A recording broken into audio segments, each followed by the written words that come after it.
की बार जनता की सरकार, बदलाव ही विकास का रास्ता है। सबकी सुनिए, मन में गुनिए, योग को चुनिए। आप रखें हम पर विश्वास, हम करेंगे नारायणपुर पंचायत पैक्स का विकास। ग्राम पंचायत नारायणपुर पैक्स से अध्यक्ष पद के लिए शिक्षित, कर्मठ, सुयोग पैक्स के अनुभवी उम्मीदवार मनोज कुमार उर्फ मंत्री जी, जिनका चुनाव निशान है ईंट छाप, जो क्रमांक संख्या 4 पर है और सबसे नीचे है। तो भाइयों बहनों याद रखें, ईंट पे मोहर लगाकर भारी मतों से विजयी बनाइए मनोज कुमार उर्फ मंत्री जी को अपना पैक्स अध्यक्ष बनाइए। ग्राम पंचायत नारायणपुर से खड़ा बा बेटा वा तोहार हो,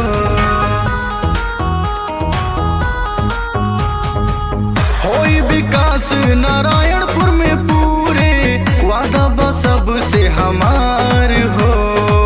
जानी भूलई हा चाची, देरी ना लगई हा दादी, दे दी है अपन मतदान मनोज कुमार भैया के जीतई हा। हाथी जोड़ी करी ले गुहार के मंत्री जी के अब की जीतई हा। नारायणपुर की ये पुकार मनोज कुमार भैया के जीतई हा।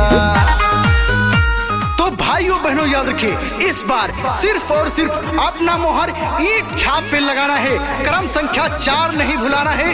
मनोज कुमार उर्फ मंत्री जी को अपना पैक्स अध्यक्ष बनाना है। दादा ने ठाना है, दादी ने ठाना है, माताओं ने ठाना है, बहनों ने ठाना है। इस बार भूल नहीं जाना है, सिर्फ और सिर्फ अपना मोहर ईंट छाप पे लगाना है। ग्राम पंचायत नारायणपुर से इस बार अपना पैक्स अध्यक्ष मनोज कुमार उर्फ मंत्री जी को बनाना है। तो भाइयों बहनों याद रखें, जन जन की यही पुकार, मनोज कुमार उर्फ मंत्री जी, आपकी बार आप सभी का चुनाव निशान है ईंट छाप। ईंट छाप पे मोहर लगाइए, मनोज कुमार उर्फ मंत्री जी को आपकी पैक्स अध्यक्ष बनाइए। अपने घर का ये बेटा, जन जन का चहेता, सारी जनता ये कहती ये है अपना नेता।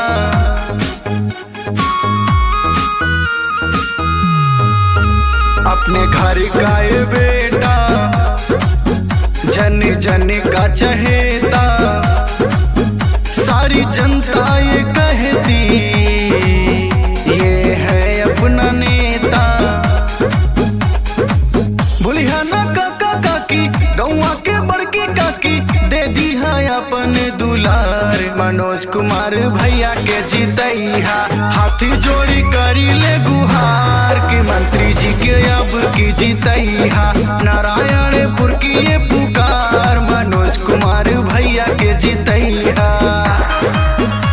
किसी के झांसे, किसी के बहकावे में नहीं आना है। इस बार सिर्फ और सिर्फ अपने ग्राम पंचायत नारायणपुर से अपना पैक्स अध्यक्ष मनोज कुमार उर्फ मंत्री जी को बनाना है।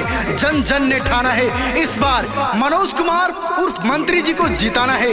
क्रम संख्या 4 पे मोहर लगाकर अपना पैक्स अध्यक्ष बनाना है। तो भाइयों बहनों याद रखें, आप सभी का चुनाव निशान है ईंट छाप, ईंट छाप, ईंट छाप। ये नारायणपुर का प्यारा, जन जन का दुलारा, ये मनोज कुमार मंत्री, देते सबको सहारा।